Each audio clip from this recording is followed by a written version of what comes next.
আসসালামু আলাইকুম রহমতুল্লাহ। এখন আমরা শুনব মায়ের দান করার নিয়তকৃত জমি সন্তানের দরিদ্রতার কারণে সন্তানকে দেওয়ার বিধান কি।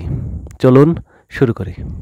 খুব দরকারি একটা প্রশ্ন। দেখেন, যদি কোনো বাবা মা, ভাই বোন, পরিবারের সবাই মিলে পরিবারের কোনো সদস্যকে কোনো সম্পদ দিয়ে দেয়, সাধারণত বাবা তার সম্পদ যখন দিবেন সন্তানদের মধ্যে সমতা বজায় করতে হবে না? বজায় রাখা লাগবে না?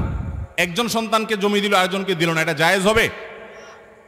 সমস্ত সন্তানকে সমান হারে দিতে হবে এবং সমতা বজায় রাখতে হবে।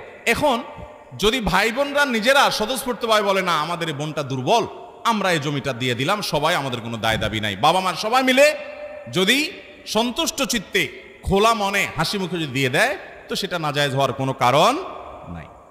ইসলাম পূর্ণ একটি জীবন ব্যবস্থা, এখানে সকল সমস্যার সমাধান দেওয়া আছে। তার মধ্যে থেকে আমরা একটি এখন শুনলাম। আমাদের সবাইকে জেনে বুঝে এবং আমল করার তৌফিক দান করুন। ধন্যবাদ সবাইকে। আসসালামু আলাইকুম রহমতুল্লাহ।